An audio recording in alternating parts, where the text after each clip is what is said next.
Buenos días, senadores y senadoras. Hace 102 años, nuestro país abrió una etapa de cambios radicales, marcados por la violencia, la traición y la lucha política cruenta, pero también para los máximos ideales de democracia, justicia y libertad.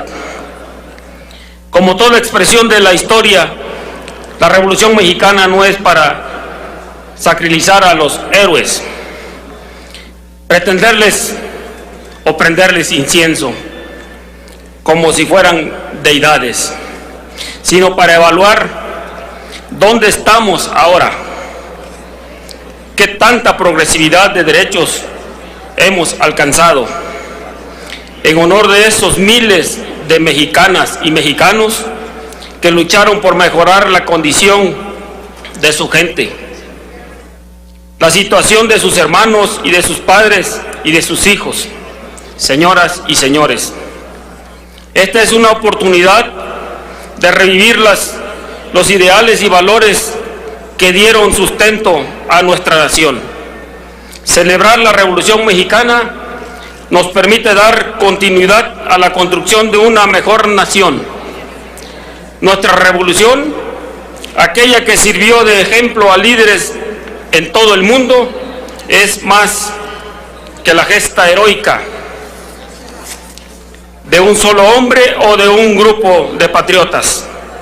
Es la lucha de un pueblo entero por alcanzar plenamente la libertad y justicia. El 20 de noviembre de 1910, un pequeño grupo de hombres encendió la mecha que derivó en una de las luchas más sangrientas de nuestra América Latina. Aquella de las venas abiertas que nos dice Eduardo Galeano, sobraban las razones y motivos para una acción de rebeldía. Después de décadas de dictadura, de anulación de derechos hacia un pueblo oprimido, juzgado por autócratas. Justo hay que decirlo, Porfirio Díaz aportó significativamente al país, construyó la mayor cantidad de kilómetros ferroviarios que tenemos hoy en día, permitió inversiones extranjeras que alentaron el crecimiento regional, estabilizó políticamente al país después de décadas de invasión, guerras fratricidas, mortandad, hambruna. Sin embargo, también alentó el desarrollo de caciques poderosos, gobernantes que decidían sin escrúpulos sobre miles de vidas, sin resguardar un mínimo de bienestar para el pueblo. Él mismo dependía de su control sobre las oligarquías. El mayor error del general Díaz fue pensar que podría vivir eternamente, que no había hombres o mujeres capaces de sucederlo en el poder. Así se anulaban las voces que discrepaban sobre las acciones y estrategias de este gobernante, que se mantuvo como presidente de la nación de 1877 a 1880 y de manera consecutiva desde 1884 hasta 1910. Jamás debemos permitirnos que un hombre o mujer acalle las voces de otros hombres y mujeres. Jamás creamos que la discrepancia o la oposición le hará daño al país, porque como decía Lord Acton en 1887, el poder corrompe y el poder absoluto corrompe absolutamente.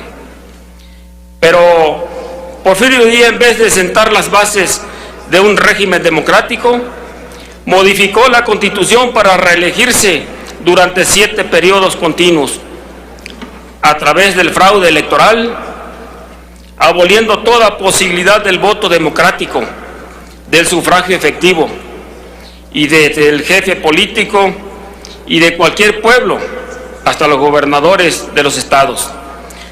Todos ellos eran designados por el general Díaz. Las comunidades indígenas perdieron sus campos en manos de las haciendas, convirtiéndose en esclavos de las tiendas de raya.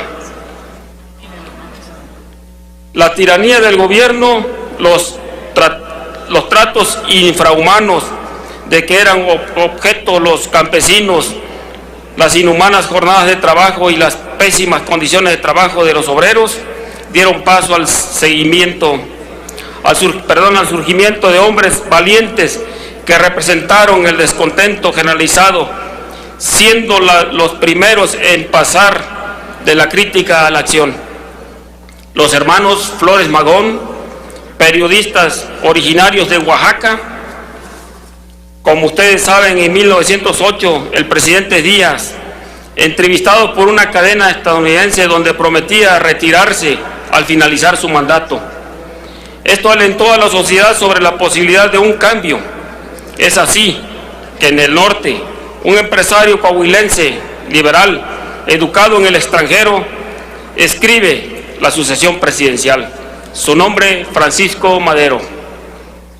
Es él quien crea el partido antirreeleccionista y recibe el apoyo de los distintos estados sociales, ya que, desilusionado, sin embargo, el presidente se mantuvo ciego ante las demandas e inconformidades de la nación, encarcelando a Madero.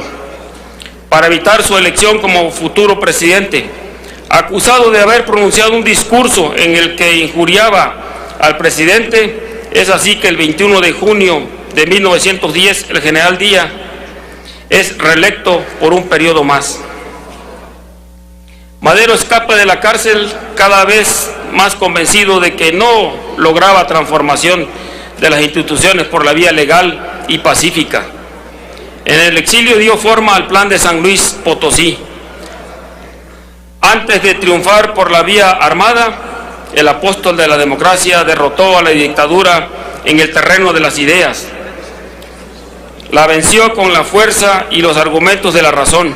Por ello, el Plan de San Luis es el único plan revolucionario en el mundo que cita a un día preciso y a una hora exacta a la revolución. La fecha, domingo 20 de noviembre de 1910 a las 6 de la tarde. Todos los ciudadanos de la República tomarán las armas para arrojar del poder a las autoridades que actualmente gobiernan. Los pueblos que estén retirados de las vías de comunicación lo harán la víspera. Este Plan de San Luis, que subraya el principio de sufragio efectivo no reelección, fue la chispa que dio el inicio a la revolución, acudiendo al llamado grupos rurales concentrados en ciertas zonas del país, interesados en recuperar su libertad y la posesión de sus tierras. Entre ellos Francisco Villa y Pascual Orozco en el norte y Emiliano Zapata en el sur. El general Díaz no quiso esto, hay que decirlo de manera clara. Oponerse a toda costa contra los revolucionarios, decidió abandonar el país en el barco Illapanga para dar lugar a elecciones democráticas donde Madero resultó vencedor.